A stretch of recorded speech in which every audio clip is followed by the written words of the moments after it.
Chapter 11, Woolly Pomposities of the Pious Teacher Carissera, do what thou wilt shall be the whole of the law. I do not think that it was any new kind of electricity. I think it was the passage itself that has given me neuralgia. It disgusts me beyond words. To put the matter in a nutshell, tersely, concisely, succinctly, the world is being corrupted by all this, as we find in Brunton, Besant, 1 Clymer, 2 Max Heindel, 3 Ouspensky, and in the catchpenny frauds of the secret peddlers, the UB, the O.H.M. 4 the A.M.O.R.C. 5 and all the other gangs of self-styled Rosicrucians. They should be hissed off the stage. We want it dinkum. Advance Australia. Stick to your flag. March to your national anthem. Get a bloody move on. Get some bloody sense. Learn the bloody art of self-defense. So much for Buckingham. Now that we are agreed upon the conditions to be satisfied if we are to allow that a given proposition contains a thought at all, it is proper to turn our attention to the relative value of different kinds of thought. This question is of the very first importance. The whole theory of education depends upon the correct standard. There are facts and facts. One would not necessarily be much the wiser if one got the Encyclopaedia Britannica by heart, or the tables of logarithms. The one aim of mathematics, in fact, Whitehead points this out in his little shilling arithmetic, is to make one fact do the work of thousands.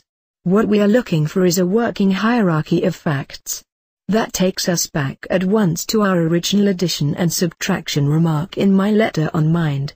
Classification, the first step, proceeds by putting similar things together, and dissimilar things apart. One asset in the audit of a fact is the amount of knowledge which it covers. 2 plus 5 2 equals 49, 3 plus 4 2 equals 49, 6 plus 2 2 equals 64, 7 plus 1 2 equals 64, 9 plus 4 2 equals 169 are isolated facts, no more. Worse, the coincidences of 49 and 64 might start the wildest fantasies in your head, something mysterious about this.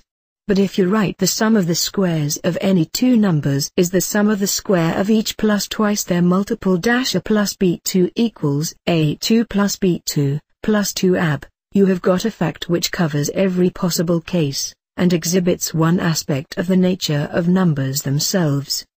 The importance of a word increases as its rank, from the particular and concrete to the general and abstract. It is curious that the highest values of all, the laws of nature, are never exactly true for any two persons, for one person can never observe the identical phenomena sensible to another, since two people cannot be in exactly the same place at exactly the same time, yet it is just these facts that are equally true for all men. Observe, I pray, the paramount importance of memory. From one point of view, bless your heart, you are nothing at all but a bundle of memories. When you say this is happening now, you are a falsifier of God's sacred truth. When I say I see a horse, the truth is that I record in those terms my private hieroglyphic interpretation of the unknown and unknowable phenomenon, or point event, which has more or less recently taken place at the other end of my system of receiving impressions. Is this clear? I do hope so. If not, make me go on at it until it is. Well, then. You realize, of course, how many millions or billions of memories there must be to compose any average well-trained mind. Those strings of adjectives all sprang spontaneously. I did not look them up in books of reference, so imagine the extent of my full vocabulary. And words are but the half-baked bricks with which one constructs. Millions, yes, billions probably, but there is a limit. See to it, then, that you accept no worthless material, that you select, and select again, always in proper order and proportion, organize, structuralize your thought, always with the one aim in view of accomplishing the great work. Well, now, before going further into this, I must behave like an utter cad, and disgrace my family tree, and blot my scutcheon and my copybook by confusing you about realism. Excuse, not my muddle, it was made centuries ago by a gang of cursed monks, headed by one Duns Scotus, so called because he was Irish, or if not by somebody else equally objectionable. They held to the Platonic dogma of archetypes. They maintained that there was an original, divine, idea such as greenness or a pig, and that a green pig, as observed in nature, was just one example of these two ideal essences. They were opposed by the nominalists, who said, to the contrary, that greenness or a pig were nothing in themselves. They were mere names, nominalism from Lat. Nomen, and name, invented for convenience of grouping. This doctrine is plain common sense, and I shall waste no time in demolishing the realists. All a priori thinking, the worst kind of thinking, goes with realism in this sense. And now you look shocked and surprised. And no wonder. What, you exclaim, is the whole Kabbalistic doctrine but the very apotheosis of this realism? It was also called idealism, apparently to cheer and comfort the student on his rough and rugged road. Is not Tatsaluth the archetypal world? Is not, oh, all right, keep your blouse on. I didn't go for to do it. You're quite right. The tree of life is like that, in appearance. But that is the wrong way to look at it. We get our number 2, for example, as that which is common to a bird's legs, a man's ears, twins, the cube root of 8, the greater luminaries, the spikes of a pitchfork, etc. But, having got it, we must not go on to argue that the number 2 being possessed of this and that property, therefore there must be 2 of something or other which for one reason or another we cannot count on our fingers. The trouble is that sometimes we can do so, we are very often obliged to do so, and it comes out correct. But we must not trust any such theorem, it is little more than a hint to help us in our guesses. Example, an angel appears and tells us that his name is Maliel, which adds to 111, the third of the numbers of the Sunday. Do we conclude that his nature is solar? In this case, yes, perhaps, because, on the theory, he took that name for the very reason that it chimed with his nature. But a man may reside at 81 Silver Street without being a lunatic, or be born at 5 o'clock on the 5th of May, 1905, and make a very poor soldier. No, my dear sister, how tempted soever, to nominalism be faithful forever.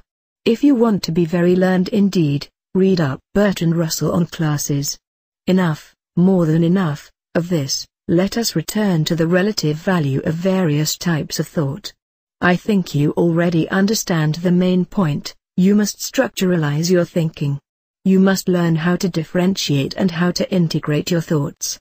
Nothing exists in isolation, it is always conditioned by its relations with other things. Indeed, in one sense, a thing is no more than the sum of these relations. For the only reality, in the long run, is, as we have seen, a point of view. Now, this task of organizing the mind, of erecting a coherent and intelligible structure, is enormously facilitated by the Kabbalah. When, in one of those curious fits of indisposition of which you periodically complain, and of which the cause appears to you so obscure, you see pink leopards on the staircase, mmmmmmr. The color of the king scale of Tifereth, the form of Leo, probably in the queen scale, and thereby increase your vocabulary by these 2 items. Then, perhaps, someone suggests that indiscretion in the worship of Dionysus is responsible for the observed phenomena. Well, there's Tifereth again at once. The priest, moreover, wears a leopard skin, and the spots suggest the Sunday also. Sol is lord of Leo, so there you are. Pink leopards are exactly what you have a right to expect. Until you have practiced this method, all day and every day, for quite a long while, you cannot tell how amazingly your mnemonic power increases by virtue thereof. But be careful always to arrange the new ideas as they come along in their right order of importance. It is not unlike the system of keys used in big establishments, such as hotels. First, a set of keys, each of which opens one door, and one door only. Then, a set which opens all the doors on one floor only. And so on, until the one responsible person who has one unique key which opens every lock in the building. There is another point about this wild system of the Kabbalah. It does more than merely increase the mnemonic faculty by 10,000% or so. The habit of throwing your thoughts about, manipulating them, giving them a wash and brush up, packing them away into their proper places in your crystal cabinet, gives you immensely increased power over them. In particular, it helps you to rid them of the emotional dirt which normally clogs them. You become perfectly indifferent to any implication but their value in respect of the whole system, and this is of incalculable help in the acquisition of new ideas. It is the difference between a man trying to pick a smut out of his wife's eye with clumsy, greasy fingers coarsened by digging drains, and an oculist furnished with a speculum and all the instruments exactly suited to the task. Yet another point. Besides getting rid of the emotions and sensations which cloud the thought, the fact that you are constantly asking yourself now, in which drawer of which cabinet does this thought go? Automatically induces you to regard the system as the important factor in the operation, if only because it is common to every one of them. So not only have you freed sana, perception, from the taint of vedana, sensation, but raised it, or demolished it, if you prefer to look at it in that light, to be merely a member of the Sankara, tendency, class, thus boosting you vigorously to the fourth stage, the last before the last, of the practice of Mahusatipatthana. Just one more word about the element of Vedana. The intellect is a purely mechanical contrivance, as accurate and as careless of what it turns out as a cash register. It receives impressions, calculates, states the result, that is all. Try never to qualify a thought in any way, to see it as it is in itself in relation to those other elements which are necessary to make it what it is. Above all, do not mix the planes. A dagger may be sharp or blunt, straight or crooked, it is not wicked-looking, or even trusty, except in so far as the quality of its steel makes it so. A cliff is not frowning or menacing. A snow-covered glacier is not treacherous. To say so means only that alpine clubmen and other persons ignorant of mountain craft are unable to detect the position of covered crevasses. All such points you must decide for yourself. The important thing is that you should challenge any such ideas. Above all, do not avoid, or slur, unwelcome trains of thought or distressing problems. Don't say he passed on when you mean he died, and don't call a spade a bloody shovel. Thresh out such matters with Osiris flail, on the winnowing fan of Iacchus.